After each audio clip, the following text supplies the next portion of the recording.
Hey, happy December! I hope if your holidays have already passed, you got everything you ever wanted, and if they're still to come, I hope you continue to get all the books you've ever wanted ever. So today I'm going to talk to you about Abbi Glines. I believe that is how you say her name. Her last name is Glines, so Glines is my guess. I could be wrong.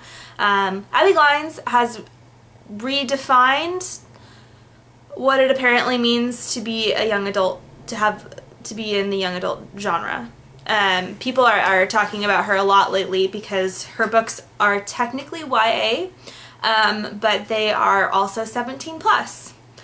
I didn't know this when I first read them. I read the entirety of the Seabreeze series, and let me tell you, halfway in, a little surprised to be reading some scenes that I'm reading, and I would keep looking at the cover and I'm looking at the back and I'm like, this is young adult fiction, right? Because I feel like I'm reading a 50 Shades of Shit novel all of a sudden. Very confusing.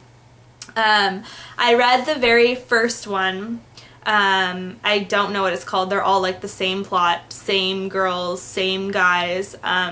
Basically, the Seabreeze novels are about a group of friends between the ages of 17 and like 23 that all just happen to fall in love with each other, madly in love with each other. Like there's no going back, I love you forever at the age of 21. That's the books, and there's like 6 or 7 of them, I think. So we could talk about those. I read them all. I read them all like in 3 days.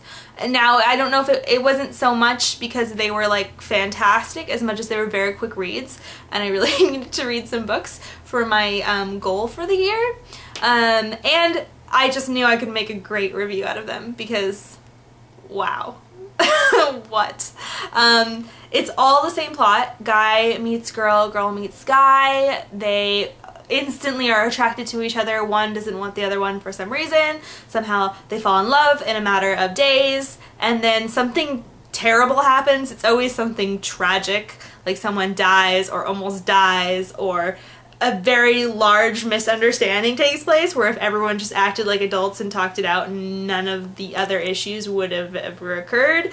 And then they get back together and fall madly in love, and then one of them has a friend or something, and the next book starts because you've already been introduced to the friend, and then the friend falls in love with another friend.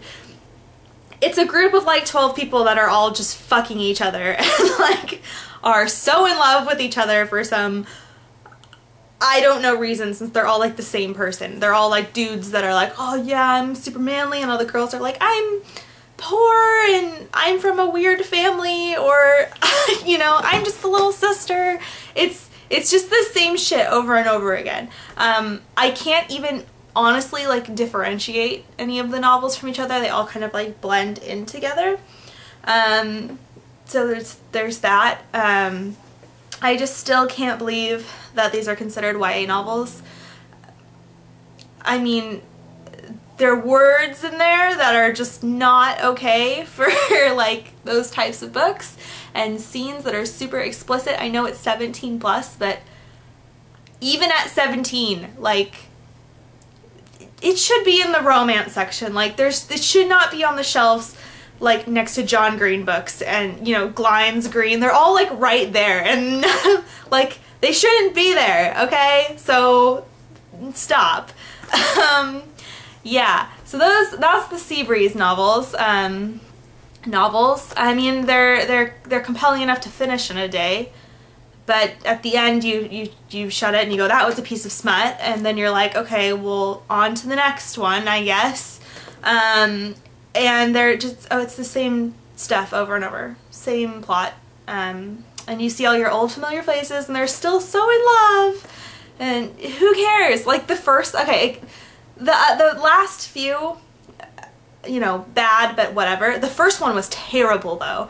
It was so unrealistic. A poor girl who has to take care of her mom because her mom's a piece of shit goes and cleans the house at a mansion, and it turns out a teen rock star lives there. Oh, what a coincidence.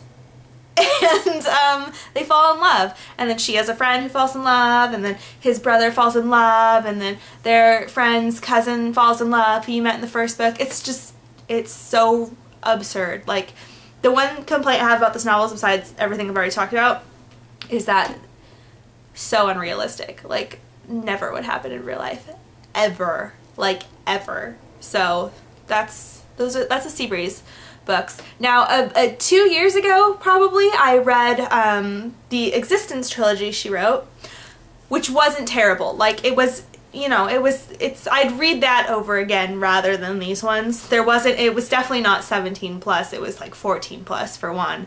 And I liked the concept a lot. It was a paranormal YA romance, sort of, but I liked it. I liked the main girl, and I thought the guy was pretty cool, and overall, not terrible. Not great, but not terrible. And I couldn't believe, because that was like a year ago, and then I read these ones, and I was like, I have to look up this author. What the fuck else has she written that's so bad? Vincent Boys. Don't even get me started on that. I